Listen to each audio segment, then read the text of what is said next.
The senator from Arkansas.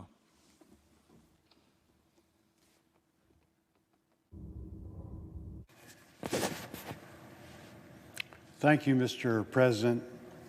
We're here today to commend our Republican leadership for forging a bipartisan compromise on a continuing resolution to avoid a government shutdown.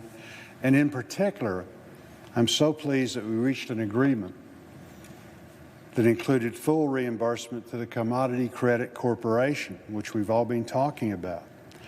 Not only agreement, but to take away the potential of unnecessary delays in farm and conservation program payments, which are so important to our farmers.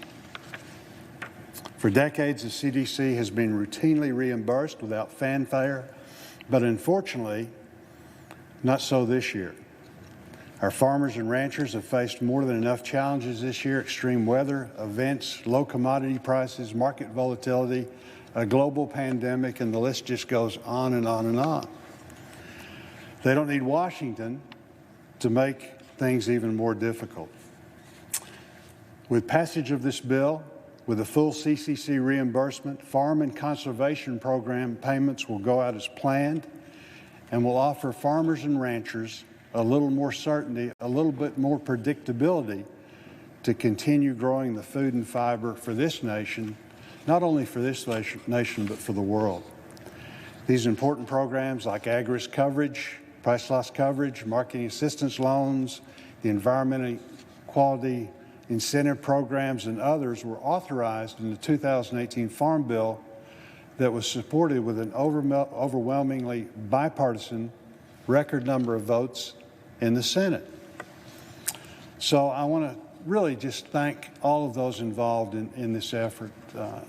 And they worked so very hard. Special thanks to Senator McConnell and his staff, Chairman Roberts, who we have with us now, who's certainly the voice of ag in the Senate and in Congress, and we are going to miss him greatly as he decides to step aside.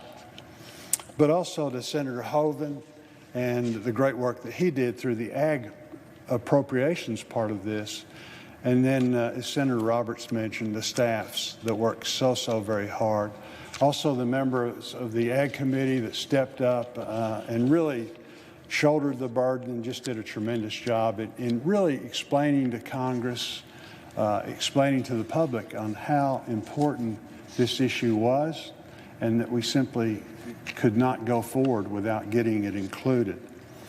So, and then we're here, we fight, we're kind of the tip of the spear in the ag community and work really hard in that regard. We simply couldn't get it done without the agriculture groups that work so very hard, again, in educating the farmers. They understand how important this is, but again, mobilizing them, mobilizing the public so that we could have the great result that we did. And so with that, Mr. Chairman, I'll yield back.